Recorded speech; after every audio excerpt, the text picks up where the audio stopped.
Hey everybody, and welcome to the Izzyverse. I'm your host Izzyel, and today we got a great show for you lined up. But before we even get to our show, we're going to talk a little bit a few things that are going down right now.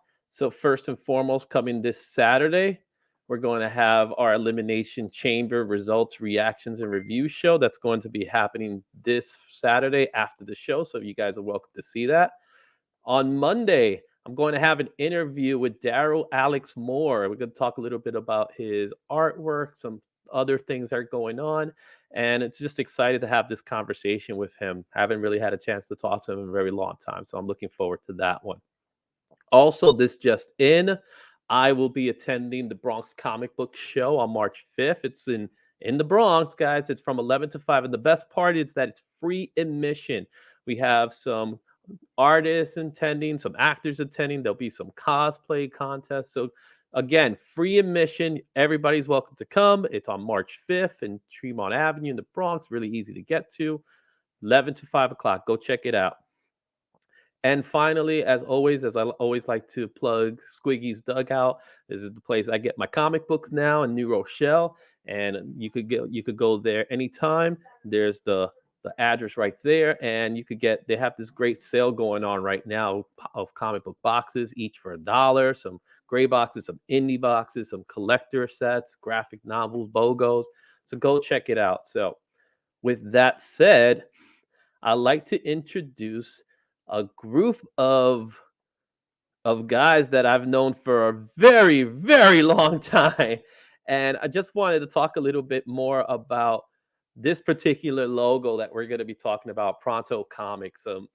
I am one of the founding members of Pronto Comics, and we're going to be talking to many of the Pronto original artists that got together. We're going to talk a little bit more about how we got together, some of the things we've done that time, and more importantly, we're going to talk about the future of Pronto Comics as well.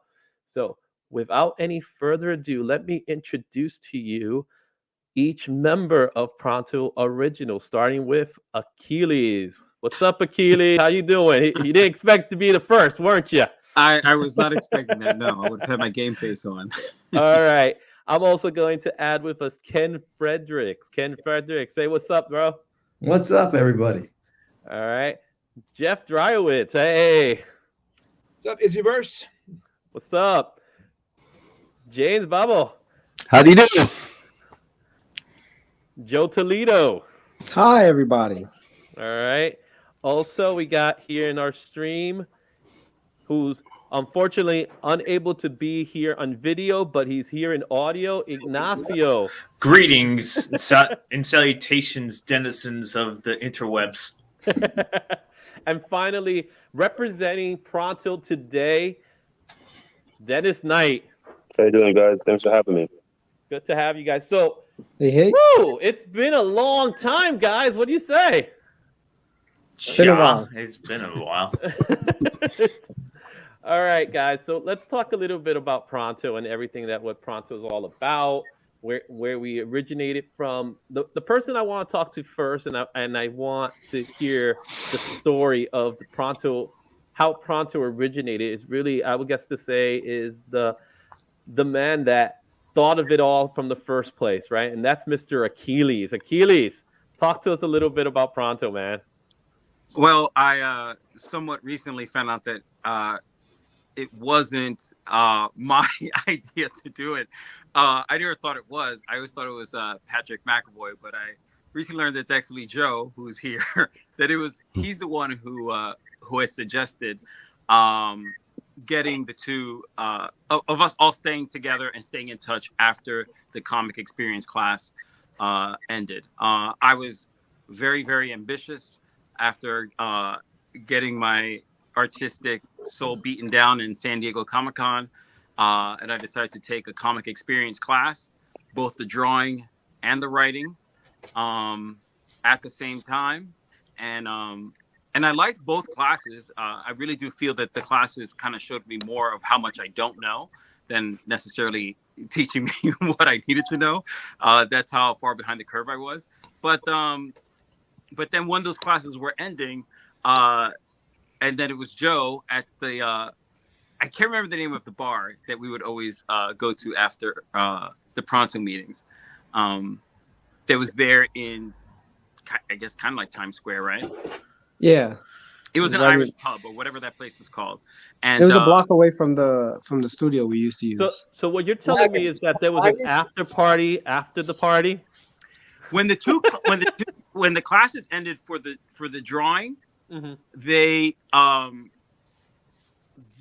it was the writing one that ended first, and that one we did go to a bar, but the drawing class, that was not the case.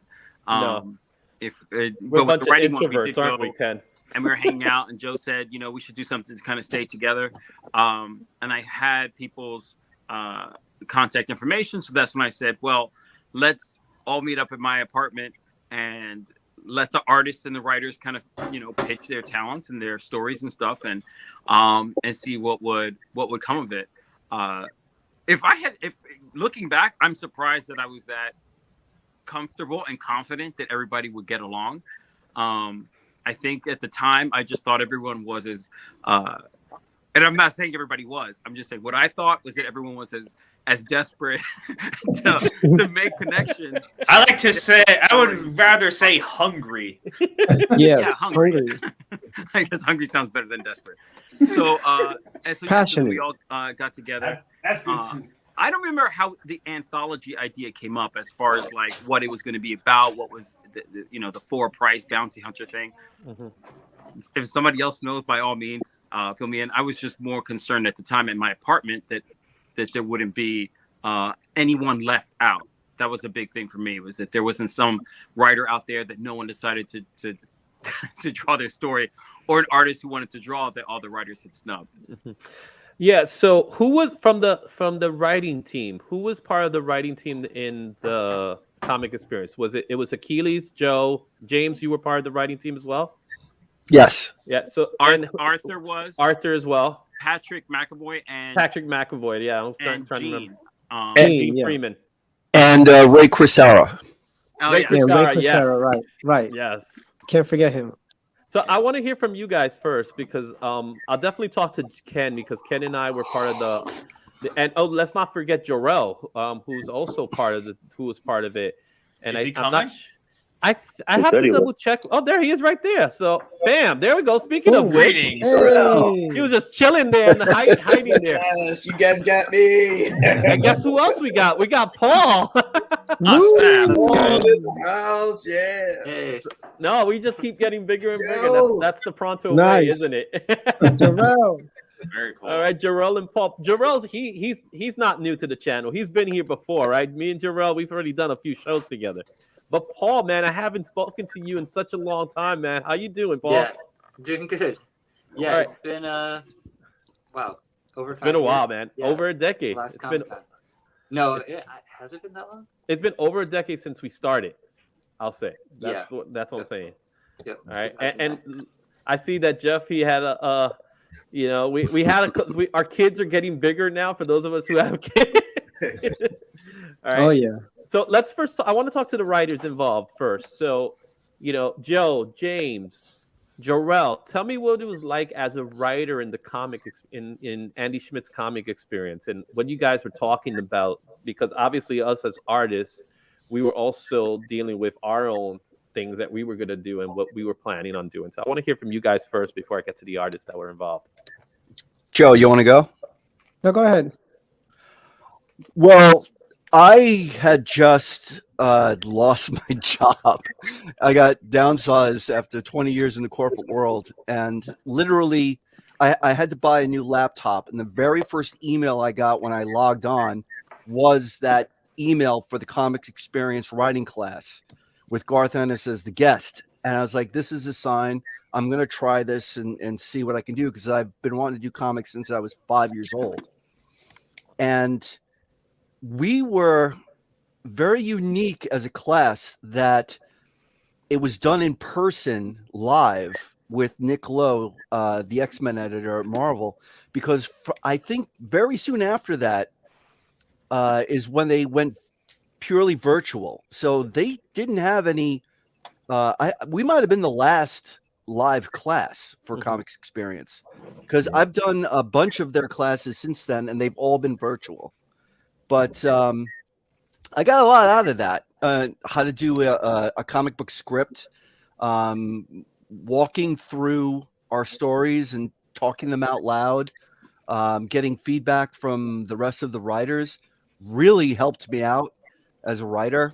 And to this day, I still like getting feedback from other people and share my scripts with them. On the Comics Experience website, you can post your scripts if you're a member of the workshop and get critique from other members, as well as occasionally they'll have a professional there giving you critique. Fred Van Lente, who does a lot of Archie work and G.I. Joe work, he's been on there recently and gave me a bunch of feedback on some of my scripts.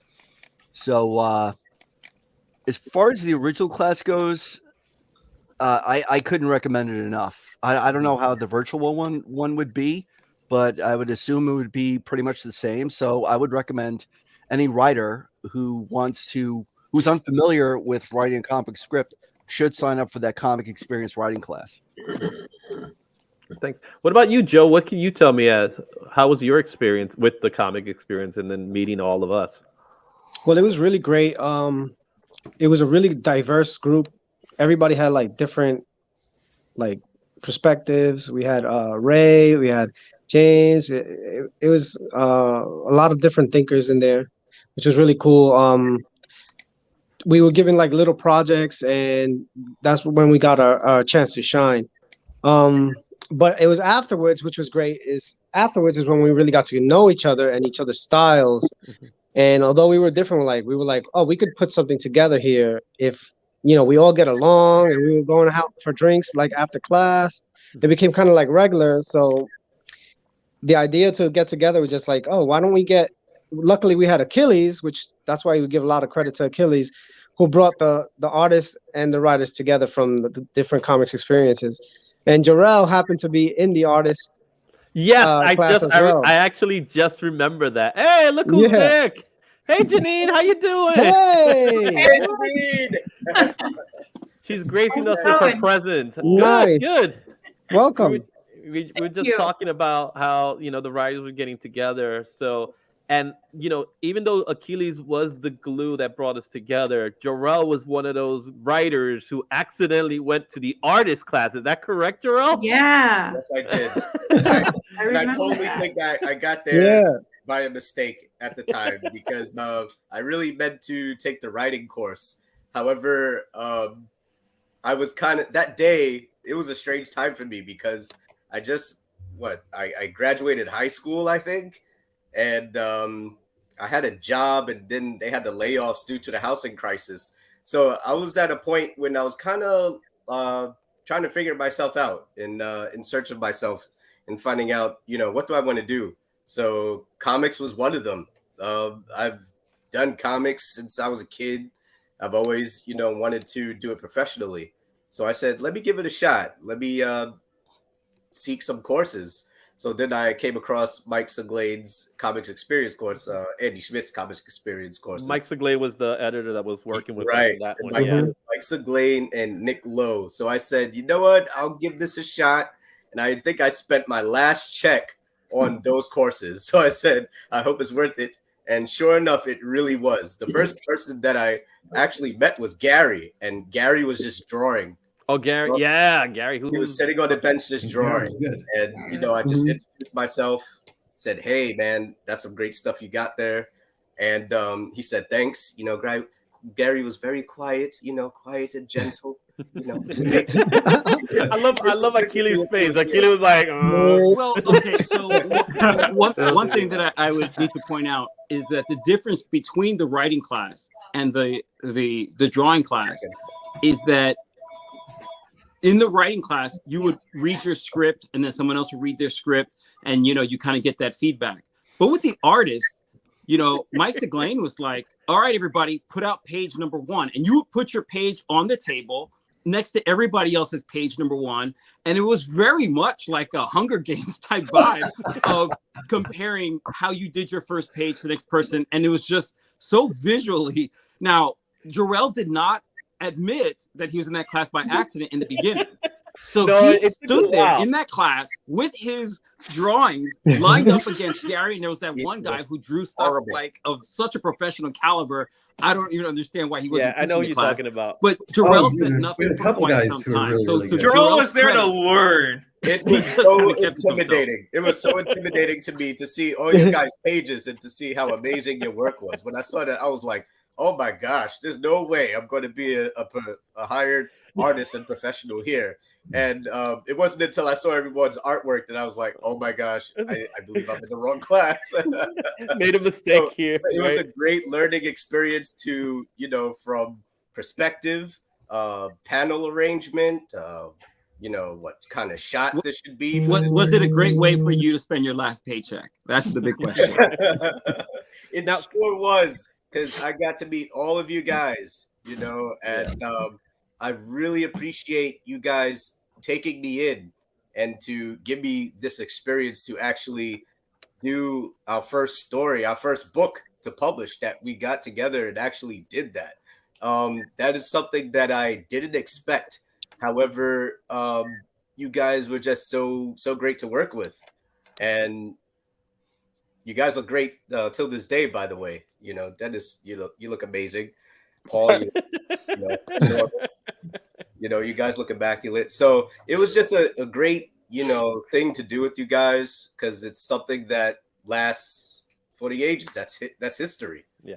I want to get to Ken, right? Ken is one of those, he was one of the artists in the comic experience alongside myself and Jarrell and Achilles. So Ken, you tell us how you got involved in the comic experience. I really have to cast my mind back. But I like James, I had lost my job the prior year. There was a theme going on at that time, remember? Yeah. The economic downturn was in 2008 and it was a bad scene. So I think around that time, after losing my job, I was just really disillusioned with the corporate world and full-time work in general. And Janine, who was in here earlier, God bless her, she was really supportive, and she said, "Why don't you try comics again? Just like do it, make an adventure of it."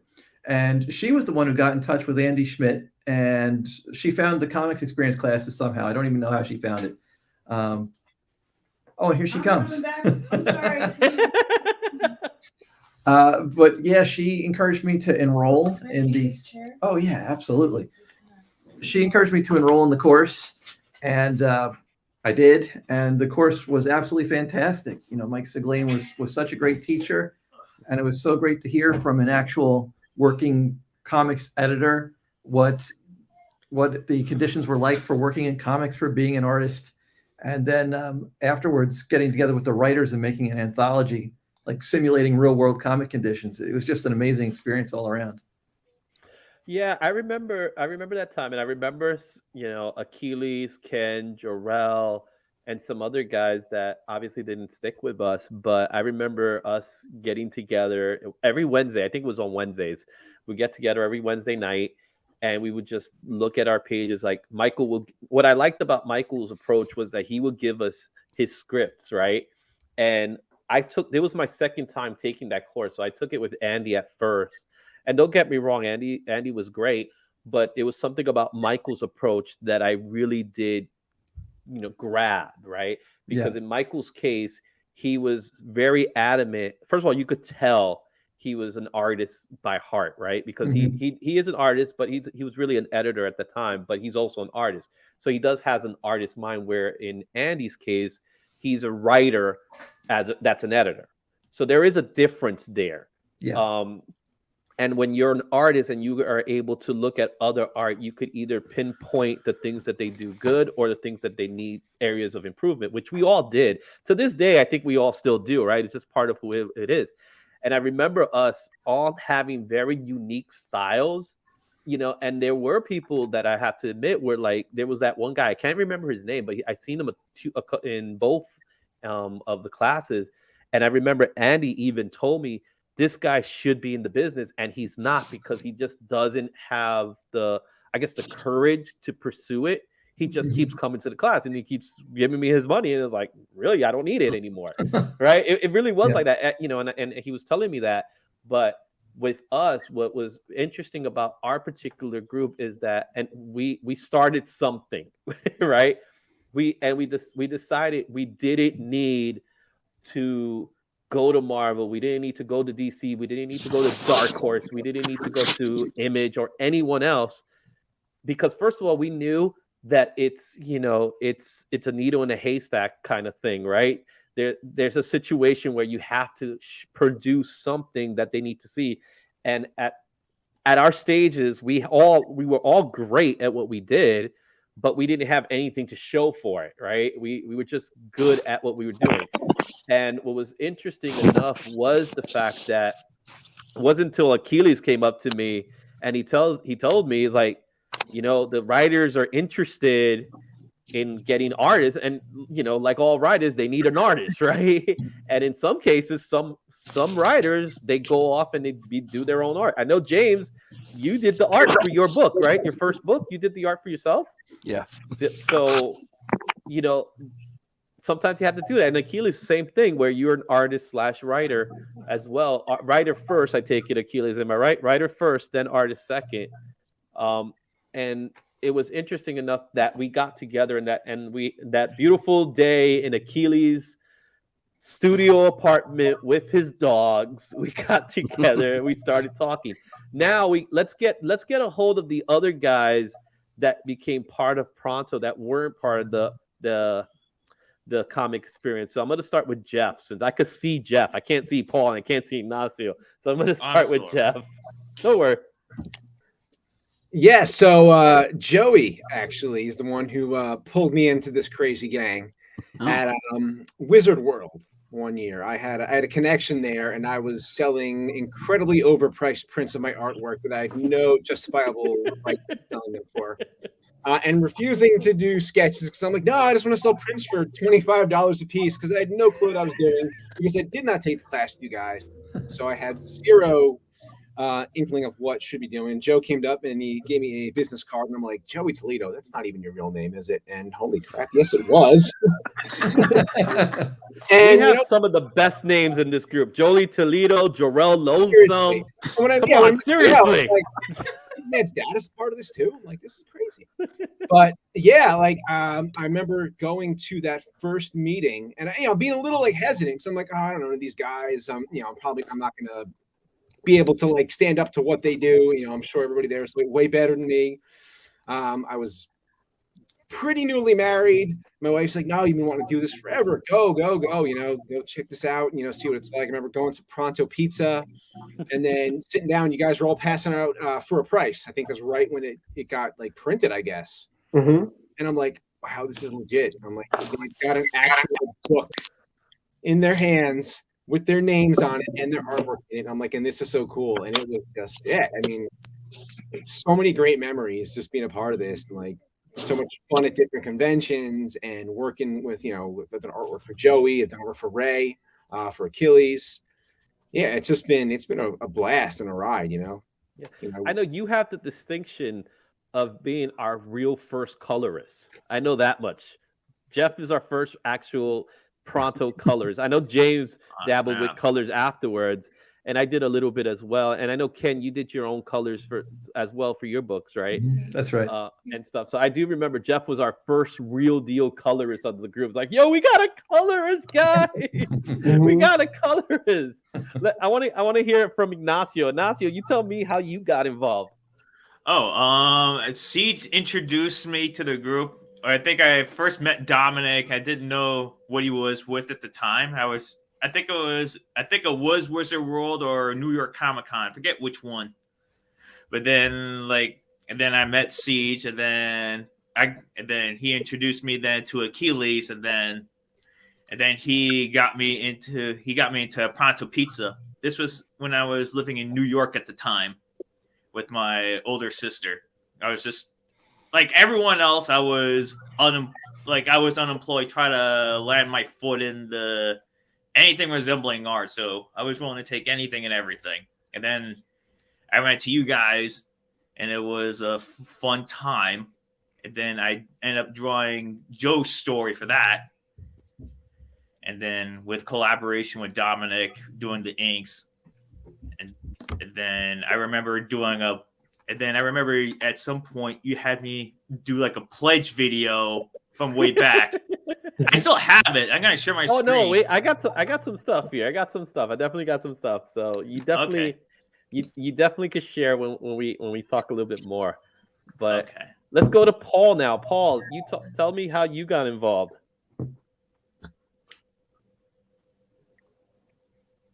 Paul, you're muted. Paul, yeah, exactly. Let's see if we could get Paul back. Paul made a comment that he's still at work, so he might have been called away. So yeah, that's probably okay. So I want to get to Dennis. Dennis, for a minute. Dennis, I want to hear how you became part of Pronto and became part of the Pronto team. So you came in after us, of course, but yeah, I've been with Pronto since about 2012. Snap! So that is a long time now. Yeah, I've been about 10 years now. 10 years now. So actually, my artist Kirk Ferrazanis, I have a book called Cross. It's a science fiction. I'm familiar with Cross. Yeah, that's my book. So my artist Kirk suggested when we submit to Pronto, they'll put us out. So then by the time we do that, me and Kirk, we have 4 issues already done. Nice. Same creative team, everything. I think the reason we have issues completely was kind of like put us over the edge, and Dominic wanted to work with us. So since then, I'm an editor, and also I have a seat on the executive board for Pronto Comics. Yeah, I mean, Dominic's great. I mean, Dominic, he's taught me pretty much everything that I know as far as like making comic books.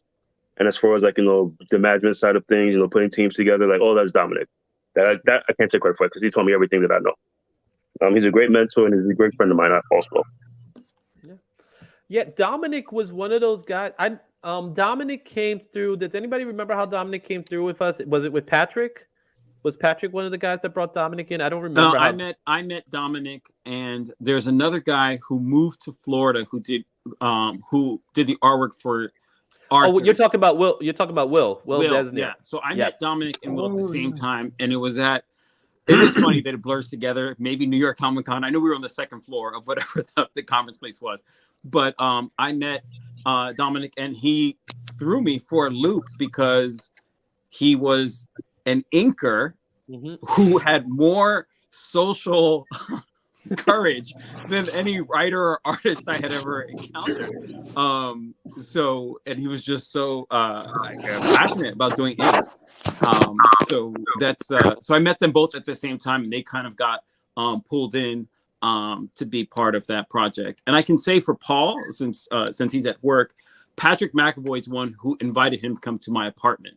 We all thought that Paul was 14 years old. I was very concerned about his parents coming after me of why he was in this older man's apartment in Manhattan. Yeah, but I think Paul did the artwork and the drawing. I think both, maybe. Yeah, for his story, because Paul's someone who does everything. Yeah. So yeah, I have 4 parts. We're gonna take a look at it pretty quickly. So some of you might cringe because again, this is old stuff, right? And we all if any of you are like me, like all of us, we look at our old stuff and we're like, ooh, what were we thinking there? But it's a good way for us to look at it and see some of the things that we were thinking about and stuff like that. So you know what? While we're at it, let me just go ahead and add it to the stream here. You guys all see it? Yes. Remember that cover? Oh my God. Good times. That brings back memories. That is a Ken Fredericks original right there. Love right? it. So Ken, Did that? I did that. Oh my God. even Janine's like, what? So Ken, where did the character of Archie Ball came from? Who created Archie? I remember that we wanted. I think we wanted to have a narrator, right? Like a character to connect all the stories in the anthology together. Mm-hmm. But as to who created the character, I can't remember now. I don't remember either. It's escaping me. But I remember this picture. I remember when it was designed, we were all like, "This is a cover," and what was nice about it is that when we look at the characters in the background, with their silhouettes, all of those characters are featured in the book. Yep. right? So it's like you see these characters now. It's hard to pinpoint who's who. Like I know Leecher is the guy with the sunglasses, and the guy on the far right, that's my character, Caduceus, that Ray created, which I always thought was an interesting character, and I wanted to pursue that character again. But let's take a look at some of the pages, man. Again, we got a little special thank you to Andy Schmidt, because if it wasn't for Andy Schmidt's comic experience, we wouldn't have Pronto Comics.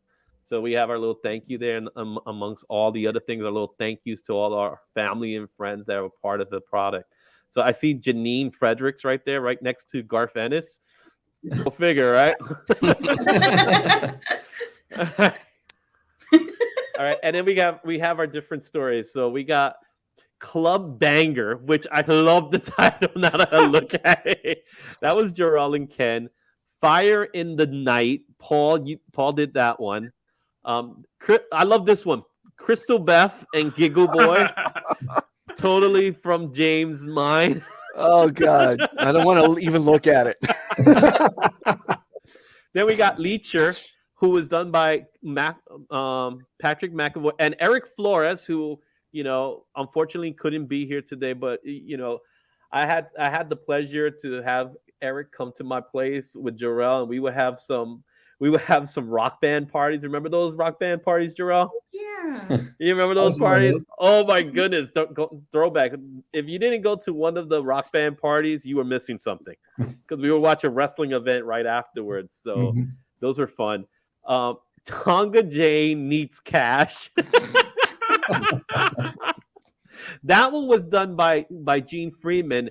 The art was originally from Leah Moline, but she bailed out. So she did the layouts, and then Achilles took over the art pretty much. He did the work.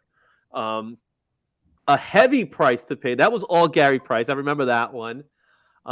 Sin of a Man. That was Joey and Ignacio with Dominic doing the ink. So Dominic was the primary inker of these stories. Then came my story, Caduceus El Salvador, with Ray Crisara, which was he was great. It was great working with him. Predator Prey, that was Siege, now known as Arthur, and William Desnar, his artwork was amazing. I don't know why we put his artwork last, but I will say Williams. I think he's a tattoo artist now. I've seen some of his work, and it's like, his artwork was last because he was, as usual, he was late with his artwork. But that's typical. Isn't that typical of an artist in general to be late? Yes. Yes. Most people were late with their stuff, but he was. I was almost late. It was really down to the wire with that work. That I do remember. All right, so let's start with Gary's work. So we see Gary's work again. Even now, it looks so good. I was so jealous of Gary's work because it was so nice to look at it, how clean it was. Just seeing the facial expressions. And then we have Club Banger, which we had the story of the monkey. So that's Jarrell and Ken. So you guys can tell me a little bit about this as I scroll through the slides. So Jarrell, you want to start? You got to unmute yourself first, man. My goodness. So pairing up with Ken was personally very intimidating for me. Ken, amazing artist. I just loved his artwork. I love, the way he drew, page to page, panel to panel. And I felt like I was not good enough. I said, how can I even work with this guy? It started when I was with Achilles and the whole group in the apartment. And once I was paired with him, I said, well, you know what? I'm gonna do the best I could do as a writer. And I just did it. And whenever it had to be edited, it got edited. And I would always go back and change what needed to be changed.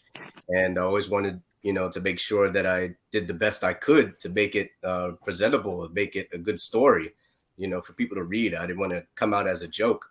So, I felt on Ken's end, he had nothing to worry about because I felt that his artwork is just flawless. Me, on the hand, I had a lot to prove and still do till this day. So it was just an amazing, experience to get it done. Yeah. I know we put your story first for a reason. There was a reason for it. I'm not sure exactly what it was, but there was a reason for it. I think there was, out of the stories, there was something very solid about the story. Obviously, Kent's art was amazing to look at. I'm sure he's gotten better, just like the rest of us. I see Paul has returned. So, Paul, we missed you for a second. It's now your turn. Talk to me a little bit about Fire in this Night. Hey guys, sorry, Hey, I'm Paul. still at work, so I will be like popping in and out because I'm also attending work meetings. Like, I know that concurrently. feeling. Yeah. Yeah, I don't remember a whole lot. It's been so long. It's literally been over 10 years. So I guess the main thing I remember about this story is I had written a version, and then that I was pretty happy about. But I always struggle with like the endings of stories. Usually I'll have what I think is like a cool idea, and then I don't know how to end it. But then I do remember Achilles mentioning, "No, you got to kill the Anov." So, so I did. And then I think I think that was a good piece of advice to kind of add a little more something to the story. And they were pretty short stories. So Yeah, there were it's 5-page nice stories. Now we have Crystal Beth versus Giggle Boy. I look at this picture. It was like James' attempt of making a holograph image happen. So, James, tell me a little bit about.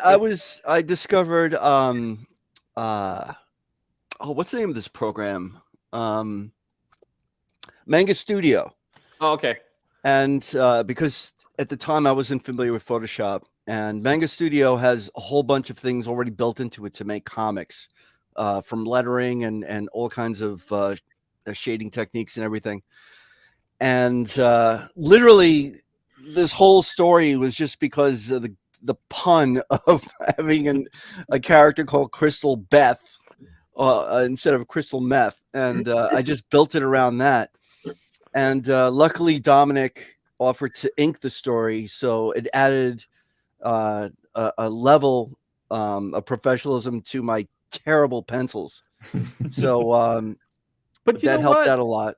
I'm looking at it now. I know you're not an artist per se, like in the traditional sense, like the rest of us, but I do see a good artist. I see someone that knows how to lay out a page. Well, I think I was working off of existing layouts. I was thumbing through my comic collection and looking at layouts of pages that were done and just trying to emulate what they were doing. So that's how I was able to pull it together. You did a damn good job. Yeah, it's actually pretty good. Yeah. I have to admit it. Storytelling. It was one of those things where I set myself up for an impossible goal, and it's like, you're going to finish this no matter how it turns out. And that's what I did. Yeah. All right. And then we have here Patrick McAvoy's and Eric Flores' Leecher. I remember seeing this one and seeing, Eric's artwork. And I remember Eric was the type of guy that he always was always, taking out stuff. He was doing a lot of work. So this is one of his works. And what was nice about Pronto in particular, what we enjoyed about being in Pronto, was that we didn't really tell anybody that they couldn't be a part of it. It wasn't like you have to be part of this, we're this secret society of artists and only we could get together. We pretty much took you as you came, and you did what you want to do what you wanted to do, right? We got Tonga Jane Needs Cash. I love the title. Achilles, you did the art for this one. It was Gene's story. You eventually took over as the artist for this one because there was layout set up. Am I right? Can you tell me a little bit about the story? Well, the term I would use is ghosted as far as what happened to Gene's artist. So the artwork for this was done very well quickly, but it's also done in magic marker, which to see it now, like my eyes are bleeding having to watch that. And then the lettering was also done by hand. So I went into this wanting to write a story and ended up my story for a price got chopped. So this was me coming in because Gene was very happy to just bow and say, I just won't be in it. And I thought that was crazy.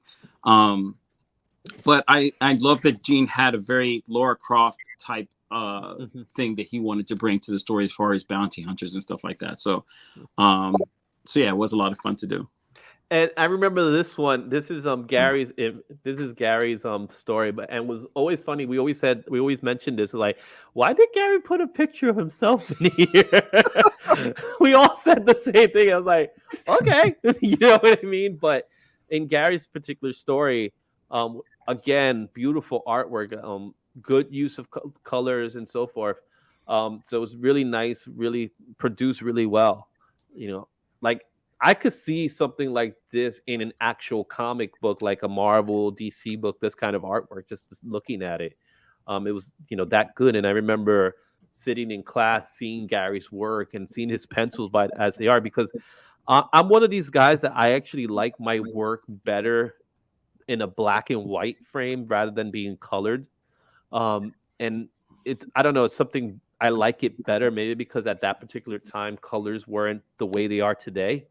But well, still, and Izzy, I'll say, since Gary's not here, in his defense, Gary was just as shocked to see that no one else put their picture as we were shocked to see that he did put his picture. He really thought that's what everybody was doing. but none of us told him he couldn't. He couldn't or shouldn't. We just let it go. We were like, okay. I remember that. At the time, nobody wanted to ruffle any feathers, so that's everybody true. just wanted to get their stuff out. So it was like, let's try to get this all together. All right, and here comes Joey Toledo. All right, Sin of Man. What an original title.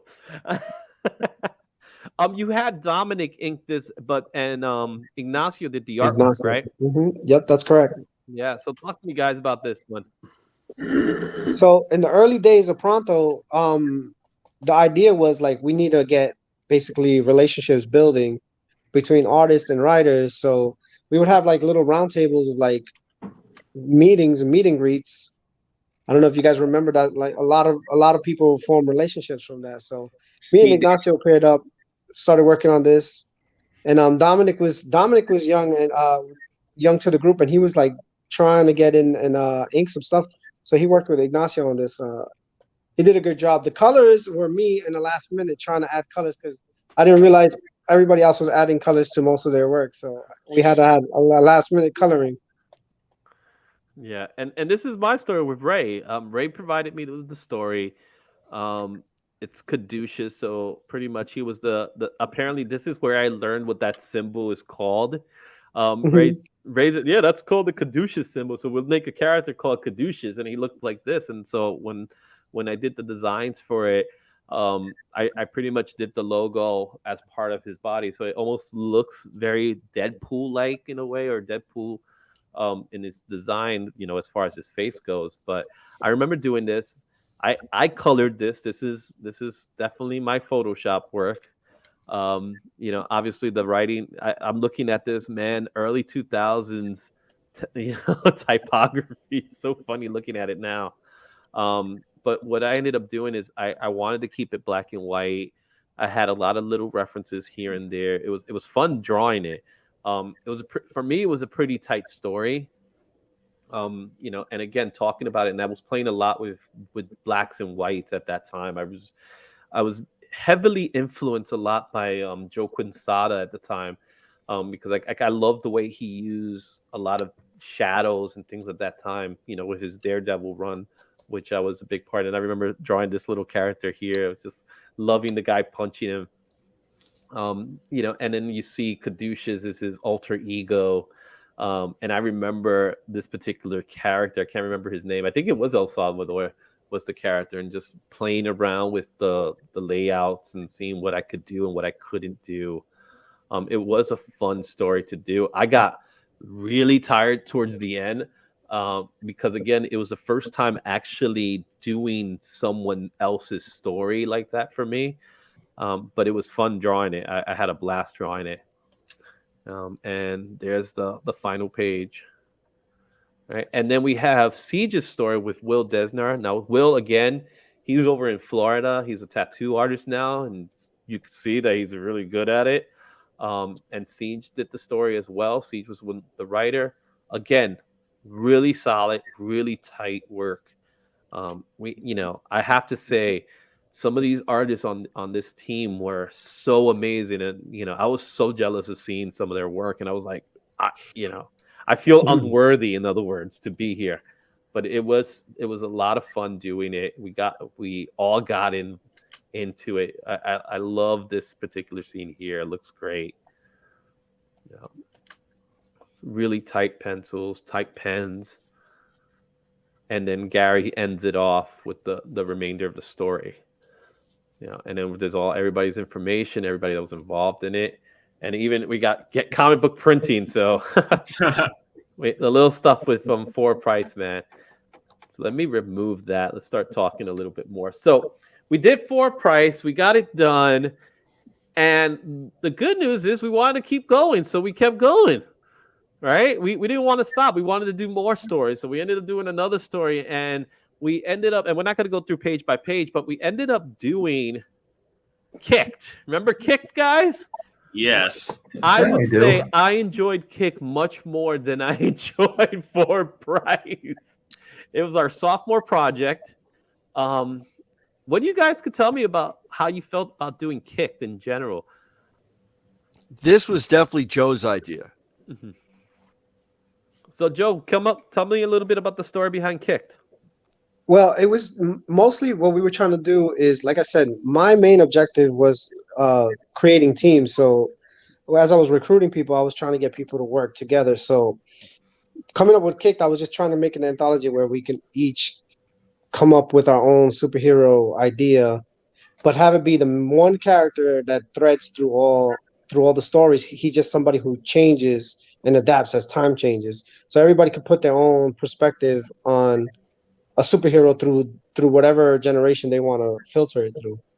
And mostly my main concern was getting people to work together in teams. Yeah. So that's mostly what my idea was when making this at the same time. How are we going to get everybody to work together and make a superhero story for the first time? Because the first one, For Price, was bounty hunters. We were like, all right, now we're going to go into superheroes. How can we make it work for everybody? Mm-hmm. And here we're taking a look at our Achilles' first written work with Pronto. Mm-hmm. How do we come across Captain Awesome? Yes. Who coined Captain Awesome? I don't remember. I think that was the name and the drawing. Right. Didn't Izzy, didn't you design the costume? I designed the costume. I definitely designed the costume. It was one of those generic names and costumes that I think we came up with in 10 minutes at Pronto Pizza. Right. Yeah, so we sat in one of the days we had one of the offices, and we had that whiteboard. And on the whiteboard we started throwing up like random names, and everybody was writing different things.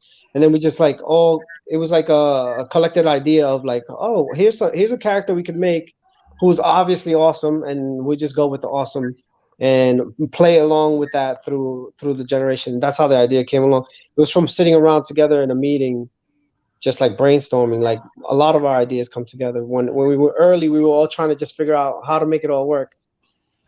Yeah, I remember Captain Awesome. I remember doing Loser Boy with James. This is my first time I was working with James, and when James told me the concept of the guy, Loser Boy in particular, just made me crack up laughing. I was like, yeah, I gotta do this. All right, this is coming from. How come I know his name is Curtis, but I can't remember his first name. David Curtis. Yeah, David Curtis's work. He did a character here with Golden Girl. I still see him on Facebook. So this was at this time, we weren't just us anymore. It wasn't like the core group. Now we started growing, right? Right. And then Jarrell, out of all people, he ended up getting this particular character now by Bill Wiley, who was actually worked in the business. So he was an artist for Ghost Rider. He did Marvel. He did some Marvel issues. Jarrell, what was it like to do this particular character, this particular story? I can't remember the character's name. You can refresh my memory. Okay, so I did have I was working on a story for this book in the beginning that was supposedly a comedy. It was supposed to be like very absurd and ridiculous. However, it was very inappropriate. So Ray was the one that sent me an email, said, "Look, this can't go in the book. This can't fly." So I said, "Oh my gosh, I have to come up with something, as quick as possible. What can I do? What can I think of?" And as a writer that wanted to write something great, I don't think I had that bit of time to flesh it out. But I just thought, okay, who's one of my favorite characters? I said, Batman. What can I do? Maybe some spin on it. Instead of bat wings, what can I figure out? So I was just Googling like animals, and I came across like flying animals, and I came across a Kalugos, which is a flying lemur. That's the name, Kalugos. So I said, you know what? Let me see what I can do with that. And then I drew up some samples and sent it to Bill, who paired me up through Achilles. And I was just like so thankful for that. And once again, very lucky. Don't think I'm worthy at all to be working with Bill Wiley. So I sent some sketches to him, and then Bill did his part, and he just went all out with it, and did the coloring for it, in which I love the color arrangement, and I was just amazed. And after that, he said, "What about a villain? You need to come up with a good antagonist." So I came up with an antagonist called Grenadier, I believe. So I once again sketched that up. Bill gave me back his samples, and I said, "Wow, I think this is something that we can go with." So it was an amazing process once again. Very, very fun to do. As always. I was happy that we published another book, and I'm just thankful, man. Just thankful. Yeah. The last thing I want to come up, because I know Ken and Janine have to step out, so I definitely want to hear a little bit from Janine. And yeah, look at this one, Into the Void. Oh Remember my this one, God, guy? I remember that one. Yeah. Oh, Yes. this is a real trip down memory lane. Holy cow. Nice. Oh, Yeah, wow. so we got this cover was done by Will Desnar. I asked him to do us a cover, and he took all the characters that are in the story and did the same thing. I personally loved Into the Void, and Into the Void was actually the book that spawned a second book. I don't know if it did a third book, but it actually spawned a second book, and there was a Into the Void 2. But at this time we were all, we all got a little gassed up, and we all said, yes, keep doing more. And we just kept doing more. There's James doing his story. I remember this particular story. I Am the Executioner. Again, James' work kept getting better and better. I got to give it to you, James. Your work was getting better. You were now becoming more of a colorist as well. Mhm. Yep. And I want to get, like I said, I know Ken and Janine are going to, I'm going to skip through a few pages to see if I can find it.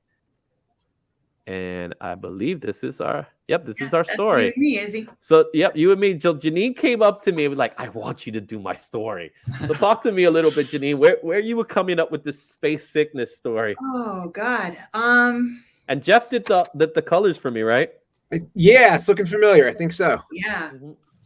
I tend to go to the dark and the macabre. And I thought, when's the last time you saw something that took place in space that wasn't like an action adventure type of thing? And, I think at the time too, in the news, there were stories about the possibility of sending people to Mars, and they do studies on what the mental effects would be on people on a trip that long. And I was like, I bet they'd all go fucking crazy. So, excuse me, I bet they'd all go crazy. And, so my thought was, why not turn that into a story? But the problem is I wasn't the best storyteller. And, so it ended up kind of being a minuet as opposed to a true story. Where the culmination is that the person who had space sickness the whole time and was basically going crazy on the spaceship was actually in a padded room on a spaceship the whole time, instead. Yeah. What was the? I'm trying to remember. Isolatitis. Yeah, I forget. Yeah, because I'm looking at it right now, and it was all a teddy bear. Isolatus. Yeah. Oh my goodness, it's so much fun those days.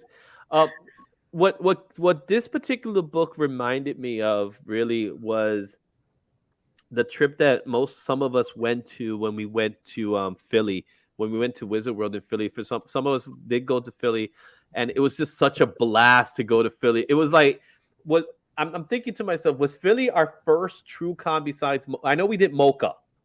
And Mocha was a big deal, but I don't know if Philly was the first one or was it Mocha. You guys probably know better. I thought that we did Mocha. When we released For a Price, I thought we did New York Comic Con. I thought that's the deadline we were driving towards. So the goal was always Comic Con. I know that much. The goal was always to do New York Comic Con, but we knew we weren't there yet, and they were very picky. So we ended up doing. I know we ended up doing Philly. And I remember going to Philly and how we all ended up getting like our names in like a tag, and we were like, "Yeah!" and it was like, "Yes, we made it!" Yeah, it was Philly because that was the trip. Oh, that's the first one we had a table. Yeah, we had a table. Yeah, that was the first time table. That was the table. Yeah. And we sold stuff. It wasn't that we weren't selling things. We were selling things. We were doing sketches. We were doing stuff. That was such a blast. My wife, I think, was pregnant at the time. Yes, she was. Sure. Right? Yep. Like she was pregnant with my youngest Phoenix, who's now 11, going on 12. Go for you. Yeah, exactly. She big. And stuff like that. But it was such a blast doing that. I wanted to show you guys this one thing. You're gonna crack up laughing when you see this, and I cracked up laughing when I saw it. So let me go ahead and show it with you guys. We meet once a month in New York City studio, and we're trying to raise funds for New York Comic Con that's in October. Currently, we have a couple of books already out. Our first book is For a Price, which was created by most of us. It was a good group of creators who got together, and we just made this first book. Our second book is known as Kicked. It's just recently been launched. We showed it, displayed it during the Mocha show. And why we're here? Well, like any other creator, we just want to get our word out. We want to get people to notice us. So one of the things we're doing is trying to raise funds for distribution of our books and create more projects. Currently, we have a large group of people that just want to get into the business, and we're here to help each other out. As you can see, there's a lot of people out there. There's a lot of work that needs to get done. But in order for us to get recognized, we have to do that. We currently have a website. It's called prontocomics.com. Thanks, check Paul. it out. And with your pledges, you can help us create our goal and have our vision. We will be offering rewards, as you can see. Some rewards include purchases of the books. You can get a copy of each book, a signed autographed copy of the book. We can make a reward of $5 or $10. You get both books. Also, to help our writers out, we could put you into a story, and we'll get you your information in, and you can have your character as part of it. That's for a pledge of $25. For a pledge of $50, you could get an original piece of artwork by some of our creators. I myself will be willing to give out a cover of Kicked. As well as for $100, you'll get your choice of an artist that we are being demonstrated. There'll be a limit of 3 per person. So, thank you, and go Pronto. Go Pronto. A new vision for great comics. Oh my goodness, that goes back. Wow. It's a high school health class video. Wow. I really get 80s and 90s vibes with that commercial. Oh my! I don't know who made the video. Like I did. That was you, Ignacio, who did the work. Yeah. Oh my goodness. Oh, I'm not sure how or why I chose that music, but I thought it was appropriate. Oh man, I hope you guys enjoy watching that. That was for our Kickstarter, which we did get the money. We did, right? We did get the money for it. It took We us. did. It took Did anyone donate the $100? Yeah, actually, someone did. Cool. I remember doing a few drawings for people. I don't know if anybody else did any drawings for anyone, but I remember doing some. I did some myself. I did put someone in one of my future stories with James, the Golden Girl story. Remember the Times Square scene in Golden Girl with where this character is stabbing the cosplay Golden Girl. Yeah. I ended up putting a couple of characters in there from it, so they ended up getting it, and I told them and gave them the book for it. I think I have a piece of artwork from Will Denzier. He did a sketch of Wolverine, and I still have it. It was never picked up at Phillips. I think I remember that Wolverine. It's starting to refresh my memory. Yeah, Will did a few drawings. He was one of the hot artists that everybody wanted, of course. I think Gary might have done a drawing here or there as well. But I do remember going into the studio. I don't remember the name of the studio that we would go to, but I remember going to the studio. Pearl Studio. What was it? It was Pearl. Yeah, okay. Pearl Studio, yep. I remember Pearl Studio, and I remember sitting down and telling everybody, it's like, look, we're not getting a dime, and everybody needs to find a way to get this money. We want to make it, and then like I don't know what kind of prep talk that was, but it worked. You know what I mean? It worked. Everybody was like, "Yeah, I'll put the money. I'll get the money. I'll get the money," and we ended up getting it. It was for like $1,600. That's what I saw the Kickstarter for. Mm-hmm. And it was so much fun. You know, I had a blast. You know, getting being involved in this and doing all that stuff. Anybody else has anything they'd like to talk about? Share. I just want to say I'm gonna let Ken take over. I'm gonna go. I'm not feeling that great. I'm sorry to hear that. But it's so to see you all seriously, and I'm sorry I'm not on Facebook anymore. Yeah. We all know. I'm on Twitter though. I'm on Twitter, so I'll type what I am on Twitter. Hold on a second. Okay. Yeah. Like Dennis was here, but I think he stepped out. So it's mostly memes and hacker stuff. But and I got to get going too because we got an 8-year-old and it's a school night for her, so I got to get her ready for bed. Thanks, Ken. Thank you, Ken. Very Great cool. talking to Good you guys. seeing you guys. Later, guys. Really nice catching up. Mm-hmm. Bye, guys. Really. All right. So, it's 8:00 right now. I don't want to hold anybody else up. So It's only 5 o'clock for me, so I'm good. Where you at again, Ignacio? California. You're in Cali? How long have you Nice. been out there? Apart from gas prices, it's pretty good. No, what I said was how long you been out there. Oh, since 2016. Oh wow. Wow. Nice. It's warmer? Yes. I'm gonna guess it's somewhere in the 30s or 20s over at the east. Yeah, it's a little bit of all that. Yeah. It's pretty cold out here. Yeah, it's So brisk 19. Yeah. brisk 19, feeling like 2. Yeah, man. So what's everybody working on these days? I'm gonna start with Achilles because I've seen you doing stuff, man. What you been working on lately? The stuff that I do now is illustrated. They're very close to being comic books. They're more like a comic strip. The cocktails books started off as a joke on Facebook and a cheap ploy to get people interested in the memoir that I wrote. No one cares about the memoir, but they all love the cheap ploy that I used to drive traffic to it. So the cocktails very quickly kind of outsold what I did with the memoir, and then I created a kids version of cocktails. Oh, yeah, look at that! There's Jarrell's holding up. We have a buyer. Cocktails. The problem is, Jarrell, if you open that book and you show people what it looks like inside, I was doing some events like at a brew fest, but also at Community Day here in the town I live in. And a lot of little kids thought that it was a coloring book. So they were kind of running up wanting to buy the cocktails to color it. And then the parents had all kinds of feelings about that. So then I created something called burpees, which is instead of being martinis and champagne, it's hot chocolate and juice boxes that are having their thing. So I have a kids version and then the adults version. But that's cool. Even though I still maintain I'm a writer, it seems to be that the artwork is is what's driving my But I've been looking at your stuff online. I've seen you grow as an artist.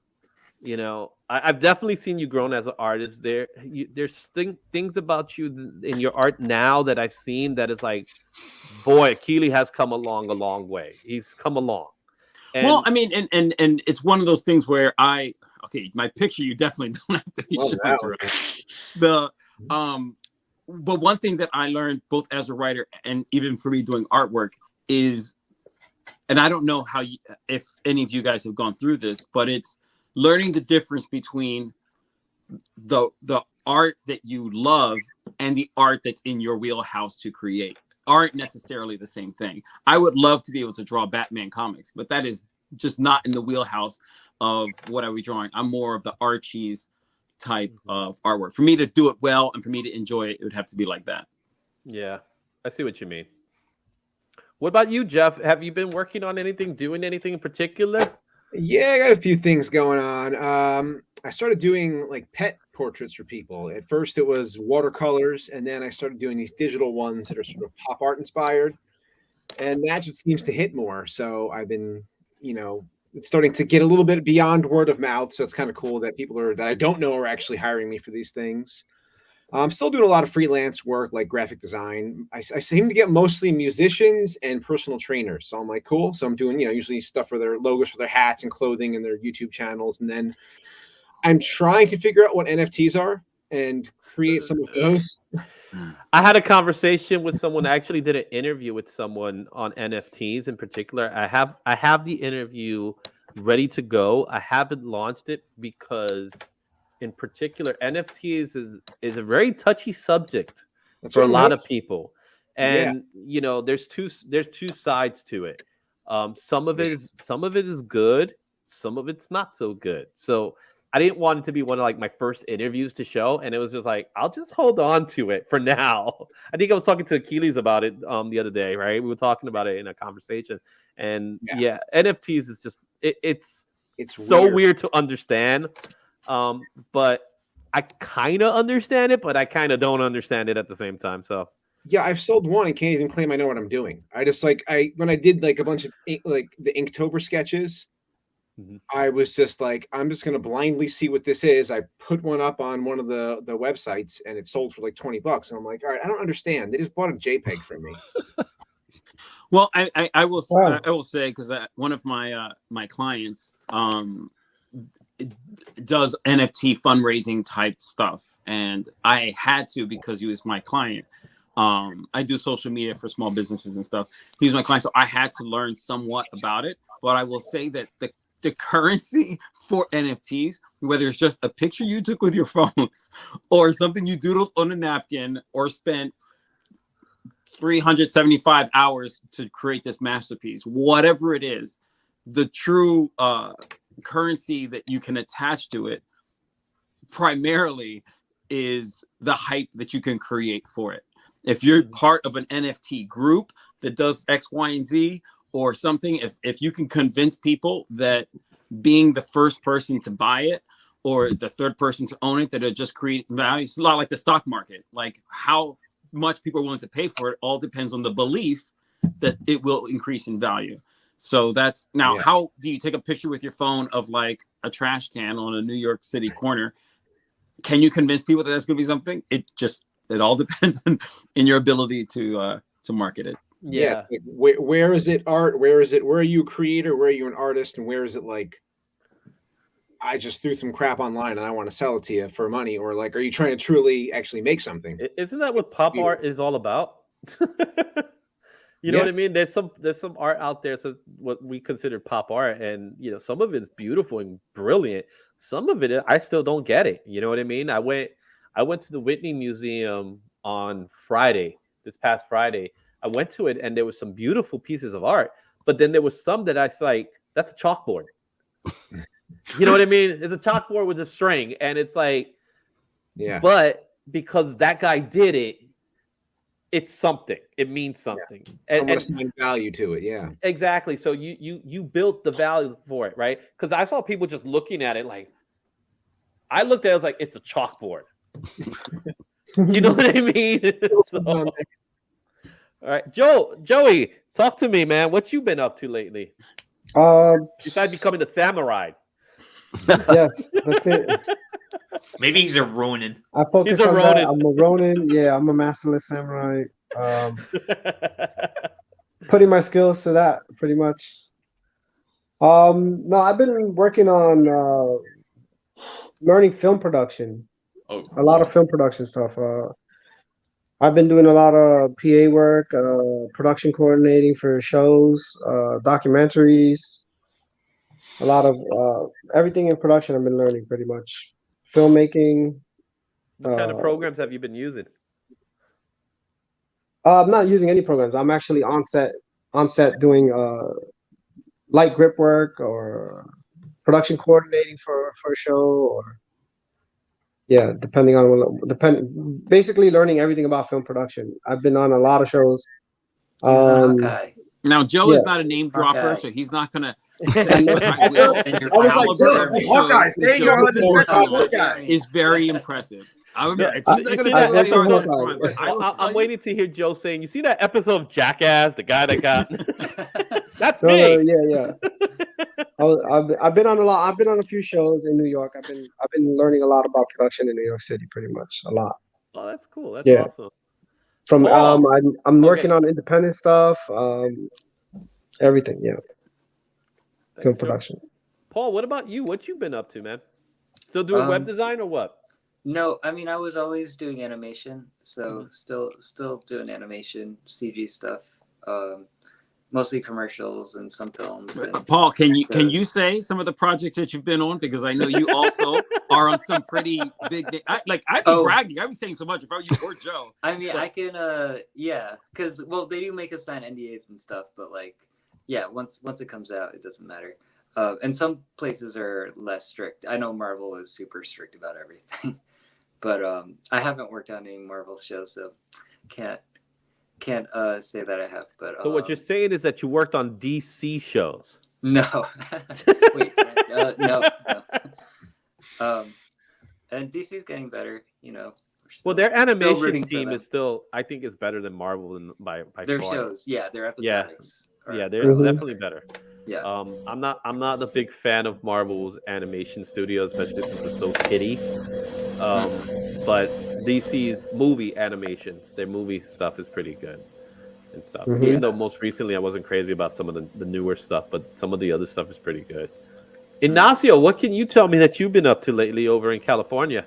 Not too much as far as California. I remember before I was doing some motion graphic stuff for Jarrell and David Rondinelli in the past, where I did some comic book trailers for those two in the past. As of right now, I'm just busy honing up my talent, so maybe I can get back into the swing of things, whether it be animating or comics. But I just feel like all the talents I see out there with their crowdfundings and whatnot, I feel like I'm not up to snuff yet. Plus, I don't know how to market myself very well, because I see all of you guys are making brave steps into that direction. How do I get my name out there? You just got to take that step, man. That's how that works. I think for all of us in particular, if we don't take that step, you're just not going to be able to do it, right? You got to be brave enough to just say, do it. James, what you been up to lately? Well, I was trying to become a colorist. That didn't work out too well. I managed to completely BS my way into coloring 3 issues of Warehouse 13 for Dynamite Comics. That's good enough for me. Yeah. So I actually got into print, but Dynamite wasn't rehiring me, and with good reason. I took Chris Sotomayor's coloring classes. I took his introduction class and his advanced coloring class, which really helped me out a lot. And I was flatting for him for a number of years, and it got me a interview at Marvel, but that didn't pan out. But I went back to the original idea of Golden Girl that I did with you, and I really liked it. So I remember Jamal Eigel was doing a Kickstarter, and he was offering to do covers for people, and so he did a cover for me for a one shot that I did. I don't know if I could share. I think I'm not sure. You No, might be able to. No, I can't. But he did a cover for me, and I did a one shot, and then I decided to do a book that I was shopping around town. It's an homage to Kolchak the Night Stalker, which is if Kolchak was a stand-up comedian. So I call it Stan Douglas the Punchliner. And I got Russ Braun from The Boys to do the cover. And Nice. it's a 5-issue miniseries. He's doing all 5 covers. I've gotten 3 so far. I'm shopping this around. The first issue's up on Comixology. Moses Militia, still doing that with Bill Wiley. 5 issues are up on Comixology. He's promising to get me the last issue done. It's been taking forever because he's constantly doing freelance work. Jamal did a second cover for me for Golden Girl, and that I'm turning into a series. I got 3 issues in the can. I showed you the cover for that he just did recently. Yeah, I actually have both of them. I'm pulling them up right now, so you keep talking, and I'll get it up sooner or later. So I'm shopping those around, and just the last thing I did, I just sent it off last night. There is a 50-year anniversary anthology for Kolchak the Night Stalker. There was a Kickstarter. I think it's Moonstone Comics did it. They got stories by Jerry Ordway and Nancy Collins of Swamp Thing and a number of people. That's a hardcover. And they're accepting prose stories, 10 of them. So I submitted a 3,500 word short story to that anthology, and they took it. Hopefully they'll accept it and it'll be in the book, which would be a dream of mine because I'm a huge Kolchak fan. As a matter of fact, I'm wearing a Kolchak t-shirt right now. But yeah, I'm in it for the long haul. I mean, my motto is comics haven't made me a dime, but they make me happy. So I'm going to keep making them. That's all that matters, right? Yeah, absolutely. I agree. I think for what it's worth, we're, even though some of us are not doing pretty much what our original dream was, I think we're all satisfied with where we did. Especially for me personally, I think Pronto Comics helped me learn about you guys and get to meet people. I am not much of I don't go out too much. My wife is the first one to tell me you don't go out all the time. You got to go out, and I'm like, I don't need to go out. Like, typical artists. My home is my craft, and I like to stay home and do that stuff. I still am like that. But it was that during that time I was able to really go out, talk to people and things like that. Like, I'm not a socialite, even though it seems like I am, but I really am not. I remember the first party when we did when we launched the first book in that beautiful place that we went to in the city, Achilles, your friend's place that we went to. And I will tell you one story. When I went there, if you guys remember, Siege, Arthur now, was there, and Siege had a couple of drinks, and Siege begged for me to punch him. Begged. What? He just wanted to have the feeling of being punched, right? And I kept on saying, I'm not going to punch you. I'm not going to punch you. But he kept on like, you got to do it. You got to do it. Punch me hard. Punch me so I can feel it. Like, you crazy? It's just like, no, you got to do it. But I'll never forget that. I remember just going out there, taking the photo. You guys remember the photo, right? That we all took together with the comic book there. Yeah. It was such a that was just a great experience. And then going to Pronto Pizza I don't know, it was weekly. I don't know if we met weekly. Did we meet weekly or every other week or something like that? I think it was weekly. Thursday, right? Yeah, it was Yeah. every week. It was something like that, and we would just go hang out. So there was so much fun in that. And I honestly miss those days. I miss those days because it was good times. It was something that we all did. We showed up. We talked. We'll close out the bar as they say, right? We would stay there, Pronto Pizza, and it was quitting time, and we would all be there. So there was a lot of fun with that, and I do miss doing that. But it got me the opportunity to meet every one of you guys here, and I can't say I regret any moment of it. It was awesome. So let me show you guys. Yeah, go ahead, James. I just want to mention that awesome party that Achilles threw on that penthouse roof. That's what we were. That's what I was just talking about. That was the party I was talking about. Yeah. That was amazing. That was such a great party. We got to throw another one like that, Achilles. Get your friends to get us another one. So who did this? Whose idea was this? Because I see that was also mine. That was because you guys had like some sort of weird contest, or like we were all like doing logos, and then for some reason mine won. So there was this one, and then this is the original logo, right? No, wait.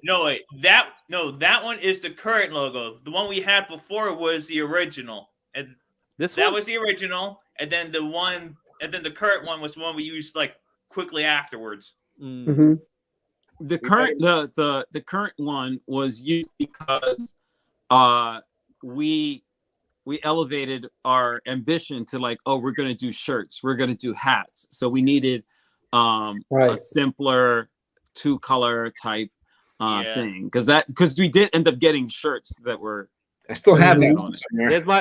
There's my hat. I still have my hat. Still fits. I love this hat, by the way. I love this hat. Still have it. Cool. Same. Yeah. So there's the logo. All right. There's Andy. All right. I remember James was getting photos with like everybody. Just hold the card and remember that. I got a ton of those. Oh, there's a whole bunch. But I figured show the one with Andy because Andy was the one responsible really for Pronto. He didn't know it, but he actually helped build Pronto. So big thanks to Andy there. The studio, remember we would have to wait because there was always some dance group there in the studio, in Pearl Studio. Oh, yeah, I remember. Right there, kid. Right, we see Eric there, Josh, there's Siege right there. I see Patrick over there. Patrick, this is Ken, yeah. Is McAvoy still around? I don't know. I haven't spoken to him. I haven't been able to get a hold of him. So I mean, Paul might know because Paul was friends with him beforehand. I could tell you right now, Josh just had a baby, guys. Like last couple of days, he just had a second child. So congratulations to Josh Cabrera. I just remember, like, I'm still doing stories from McAvoy now and then with his Splash character. In fact, I'm wrapping Splash. up. I remember Splash. Like I still do it now and again. Like I'm currently finishing up his second 22-page story. And there, we see Chris Batista there. Also see a few other guys. Daryl Alexander Moore, who I'm going to be talking to on Monday. Luis Villas. That's Bill Wiley, right? I'm trying to remember. That's Bill Wiley. Yeah, in the back. Derek Charles, I believe. Yep. Yeah, the one in the front on the table. Yeah, no, the one on the table. This is Charles. Chris. That's Chris. No, I mean the one with the elbow on the table. Yeah, that's Derek Charles. Yeah. I see Janine. I see Josh. I see some other guys. Again, when we were having our meetings, people would just come and go. That's just how things were. This is our 1-year anniversary. So yeah, man. Wow. I remember getting the cake. And Achilles wants to show the gun club. I remember that. And that banner, remember the banner behind the banner? Wow. Yeah. Right. That's a nice clean. That's Gene, right? That's clean. That's a shaven Gene. Yep, that's Gene. He got a full beard now. He's over at Oregon, I think, right? Gene wound up working for Marvel for a while. Yeah. Oh, really? He ended up getting a job? Yeah, he actually was doing production work at Marvel. I think he's recently left, and now he's at another company. Mm-hmm. Right, we see Ken here with, I believe this is this Mocha or because it looks small. always wanted to tell Gene that he looks so much like John Stamos. So there's that one. Another show with Ken and Jerry Ma. Okay. Those There's were David fun times Ranelli. where you would. Those were fun times where like we would meet like once a month, and then you would have like a guest speaker now and again. Yeah, I see Nate Melendez. Nate Melendez, you guys seen his work now? I interviewed him a couple of days ago. His work is amazing. It's so good. You got to check out his work when you get a chance. You know, this is when we were in Big Apple for this one. It was all great because we all had our shirts except for Jeff and James. But we had the hanging t-shirt. All right, there's Debbie, my wife, is there. Siege is there. This was a really fun show. This particular show, I remember it was really fun. We got to meet Mark Millar, or was it Miller? We forgot what it was. Which name was it? Millar. It was Millar, right? It was Millar, we got to meet Millar, so that was fun. Oh, was that the bar with him? Yeah. Yeah, and there's another one with I don't remember this one, but this looks like it was a panel somewhere. No, that was Millar. Yeah. That was the that was the Millar show? panel. Yep. Burt Ward and why'd I forget Batman's name for a second there? Adam West, West. who that got canceled. Yeah. They had all this food and drink left over. And so Mark Millar was like, let's go sit out in the lobby. We'll do like a little powwow, get in a circle. So we just sat there and like drank, had snacks, and like Mm-hmm. I remember Greg Horn was there, and Leonel Francis or Lennon you were there, was there as well. Right. It was one of Wizard's. It was before Wizard stopped being Wizard. Yeah. Yeah. And it was one of their last outings. Yeah, it was definitely one of the last Wizard out. This is actually Comic-Con, so we weren't really part of we weren't part of Pronto Comics at this time. This is kind of we all went our separate ways. But Pronto Comics the dream kept on, and we actually achieved our dream of being in Comic-Con with none of us being in Comic-Con. But we did it, guys. We that was our dream. That's what we wanted. We wanted to be in Comic-Con. That was the dream, and Pronto was able to achieve that. So I'm just so happy that we were able to achieve that in some capacity. Cool. And there's Dominic there. There's Dennis Knight. Does anybody know if any of the Pronto books are up on Comixology? I don't know, but I could always find out. I know that we used to have a book on Comixology. I don't know about now, but we did before. Was Blackout on Comixology? Yes, it was, along with Into the Void and a couple of others. So they have Pronto listed as a publisher, and there's a book called Nat Boy. Yep, I'm seeing that too. It's cost $1. Okay. You could own Nat Boy for $1. And it has 5-star rating.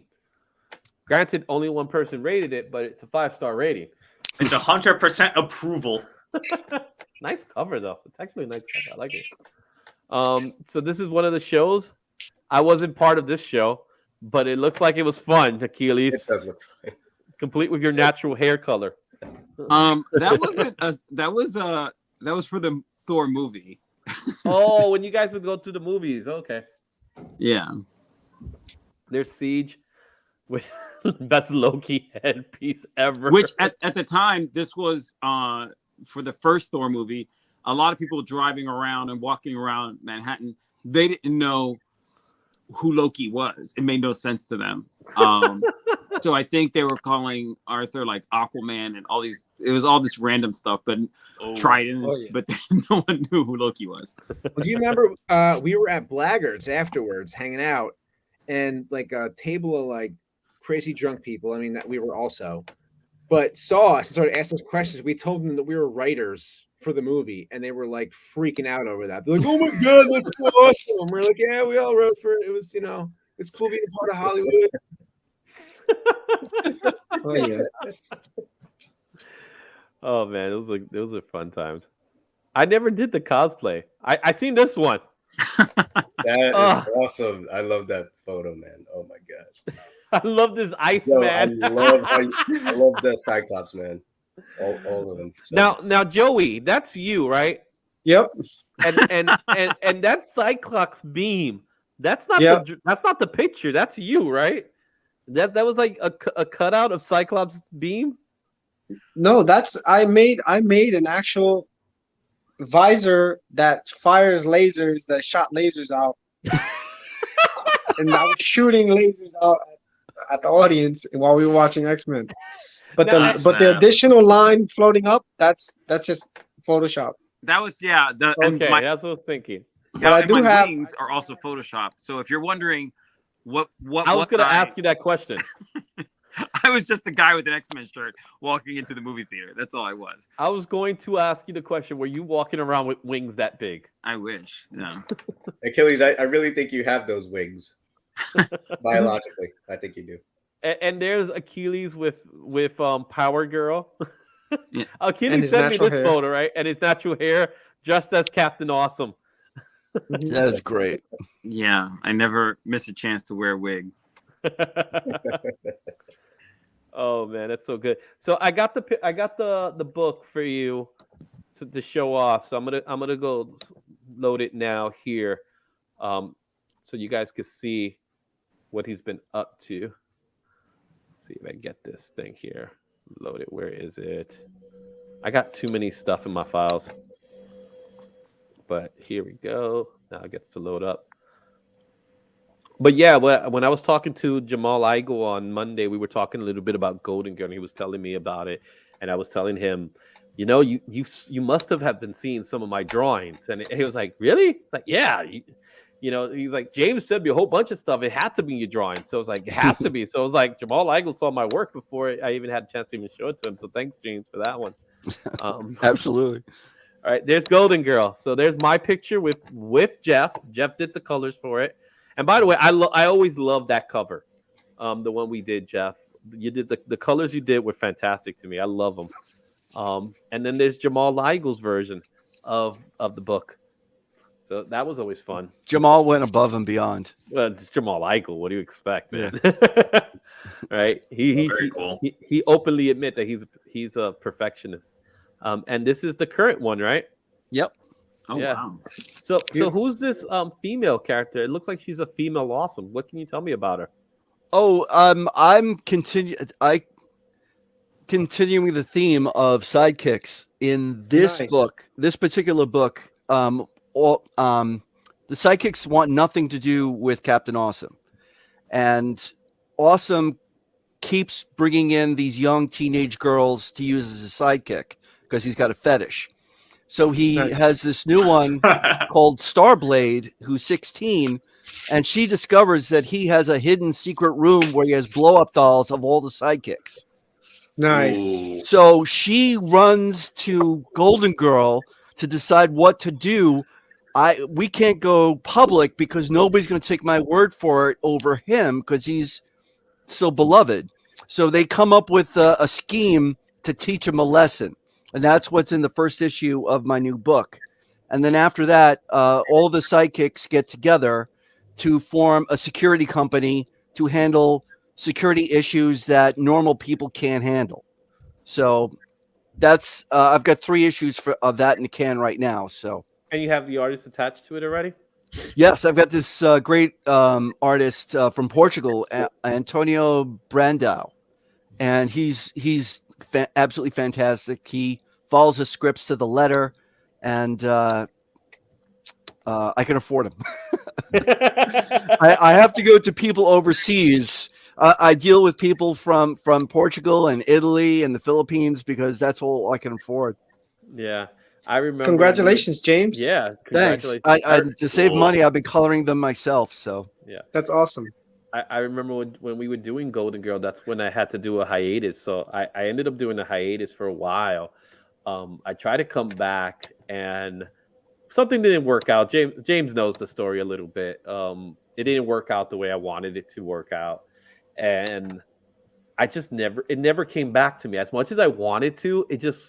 I don't know about you guys, but for me, it was very hard to just sit in front of a table for as long as a time period as I used to sit down.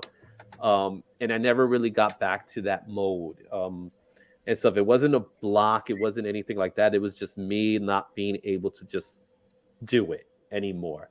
You know, and it's something that it bothered me because I know you kept asking me. It's like, come on, man, you got to do it. You got to do it. And I got to tell you, James, I'm really sorry that we never got a chance to finish the book together. That's all right. But the reality it's just like it. I don't know if you could say the passion, but it just wasn't there like it used to be. So, this is my opportunity to tell you, sorry about that. But it's just great to see that, that the character still lives on in some way. And it's great. I'll be honest, it's great to see that Pronto still lives on, even without us in it anymore. You know what I mean? Mm-hmm. So it's always nice going to a show and seeing that big giant P, knowing that we were responsible for that creation. They can't take that away from us.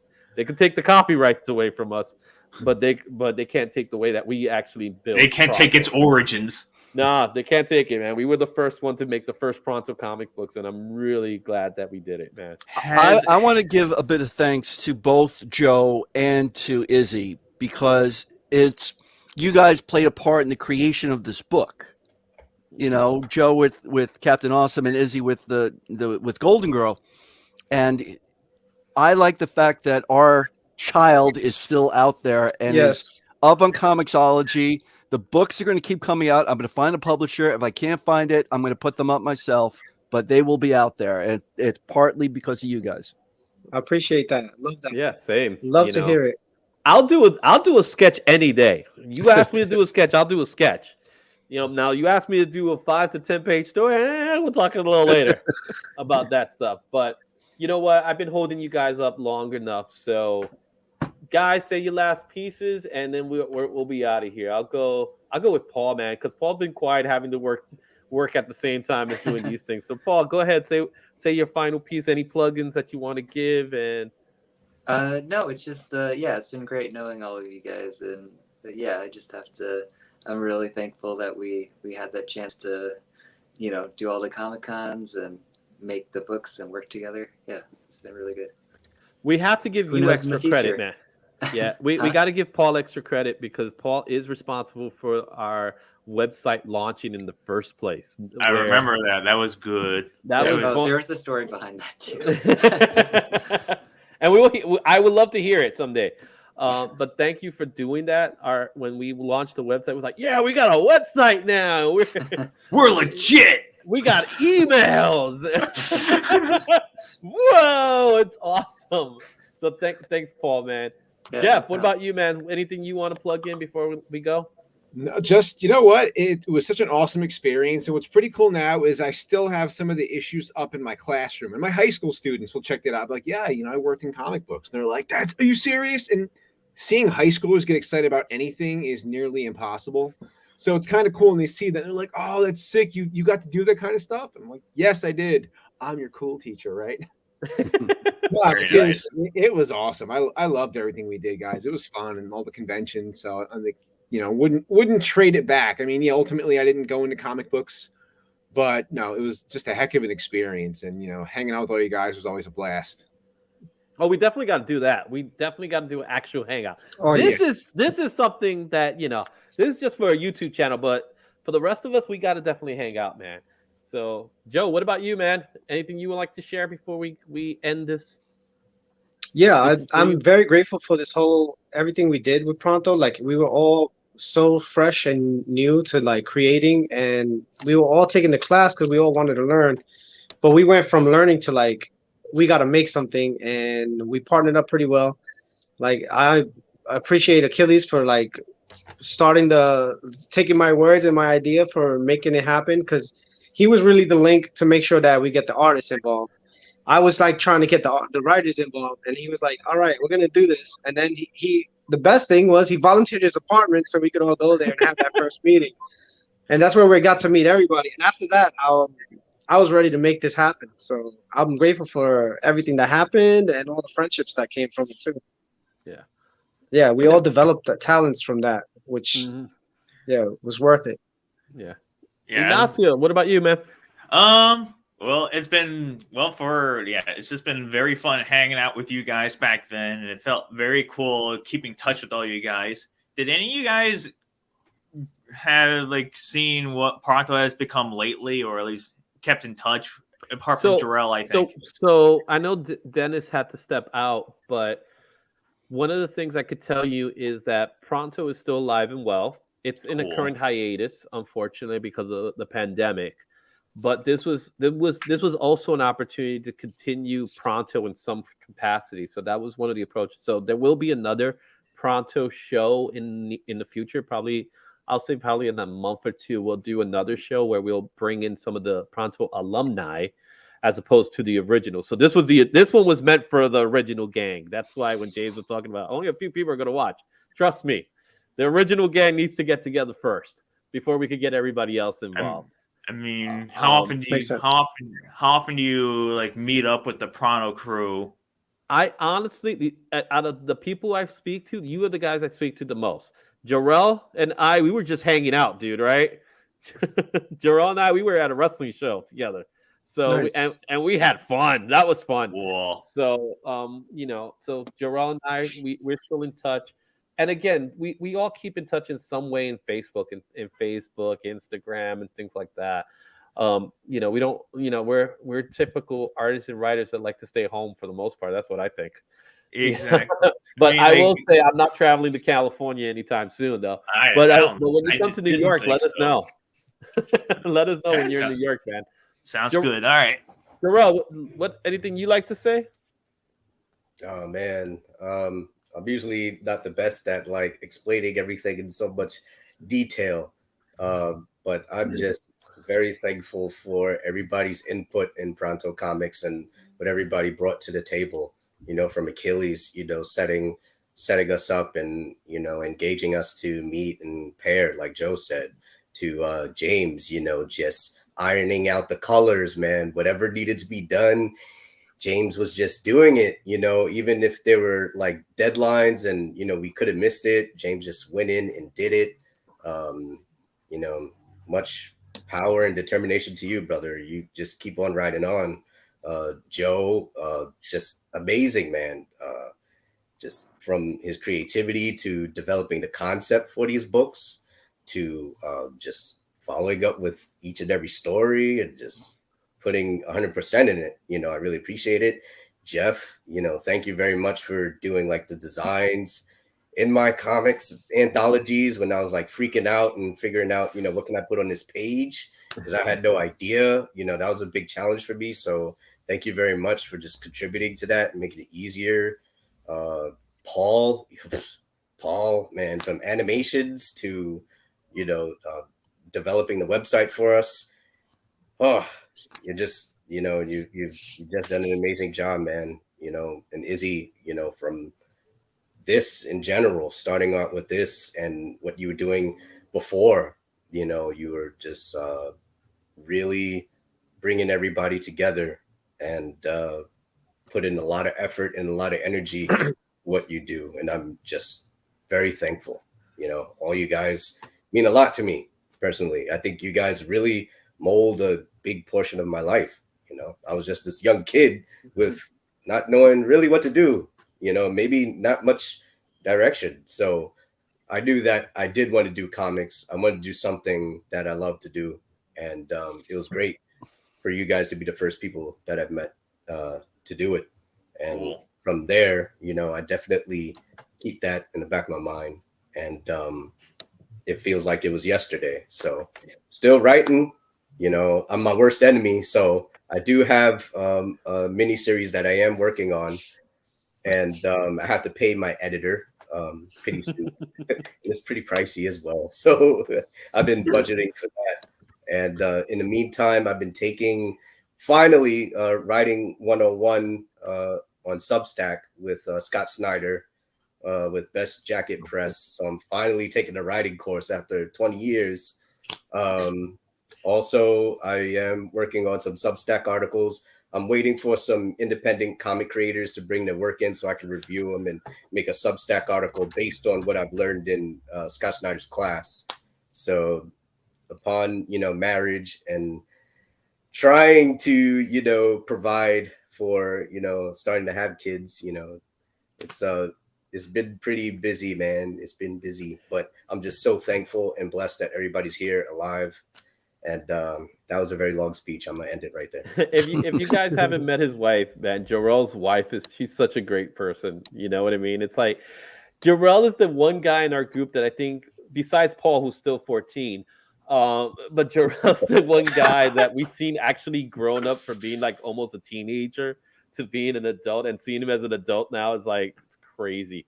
Just knowing that he was always the quiet one of our bunch, right? While the rest of us were just loudmouths, especially Joey, of course. It was so overwhelming. It's like sometimes you just gotta take it in. You just gotta hear and listen, man. Like it was just so overwhelming and intimidating for me that I was just like, let me just learn and listen. That was the best I could do, So I think that was my greatest teacher. James, I know you already plugged a few things, but you can go ahead and plug some more stuff if you want. I talked enough.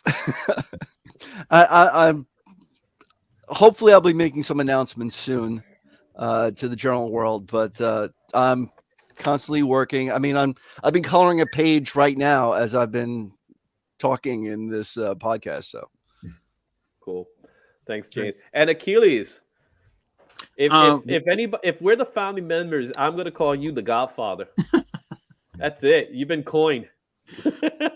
Well, I will say that when we all got together 12, 13 years ago, I'm not exactly sure. 14, actually. I think it's 14 now. Probably 14. I think the one thing that at the time we all had in common is that we were all very anxious to get published. Somehow, some way to break into Marvel or DC. That seemed to be the goal that most of us had. But but when you think of, let's say, for the past 14 years, how many friendships have come and gone, people that you've met and so forth, for all of us to, one, still be in touch with each other, or even like when you and I spoke on the phone a couple days ago, we hadn't talked in at least, I think, maybe 10 years, 12 years, something like that. Time. And we just were able to pick up right where we left off.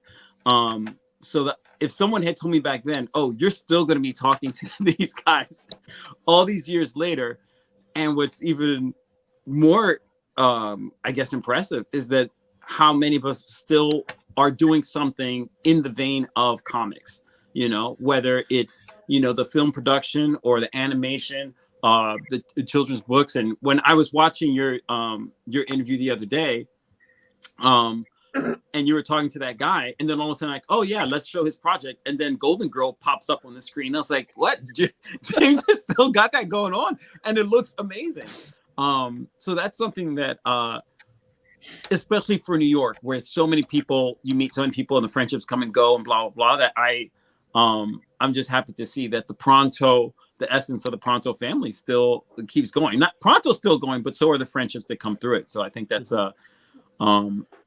in my mind, not to be cheesy about it, but I think that's more important than getting published.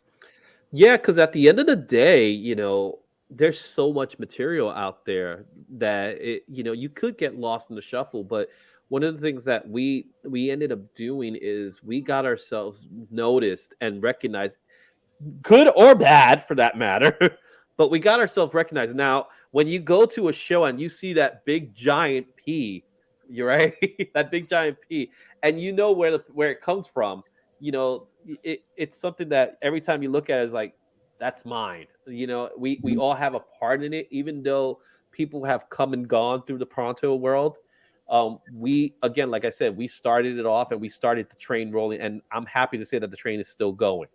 You know what I mean? Even though we may not be on that train, but we built the train, in other words. And I look forward to seeing more stuff from Pronto. I look forward to seeing a lot of stuff coming from Pronto. Heck, maybe one of us will do something else with Pronto. Who knows? Only time will tell, right? But I am going to talk to more people from Pronto's after. But this one was very important. This one had to be the original gang. Unfortunately, we couldn't get everybody, because that's how life is. Unfortunately, can't get everybody, but I'm happy that we got the people that we ended up getting. And hopefully in a future podcast, we might get those that we didn't able to get. So guys, don't go just yet. Let me just finish up here, and then we'll end the broadcast, and then we'll talk to each other for a minute. So don't go anywhere, guys. Okay. All right. Okay. All right, guys. So there you have it. That was our Pronto Comics show. Again, I hope you enjoy watching it as we enjoy talking about it. Again, just to let everybody know that we are going to have a few things going on in the future. We got the Elimination Chamber that's going on this Saturday after the show. Also, another Pronto alumni, Daryl A. Moore, is going to be interviewed on this Monday, so look out for that one. I'm going to be attending the Bronx Comic Book Show. I'm going March 5th. I hope to see you guys there. Again, free admission. I may throw a sketch in there for anybody who stopped by and says, hi, it's ASC. Hey, I saw you in the Izzyverse. Can you draw me something? We'll talk. All right. And if you need comic books and if you're ever in New Rochelle, go out to Squiggy's Dugout, man. We're going to, it's a good place. It is definitely a comic book store. So they got plenty of comic books. Go check it out. They have a sale going on. It was great having you guys. Awesome. We'll talk soon. See you next time in the Izzyverse. See you on Saturday, guys. Bye.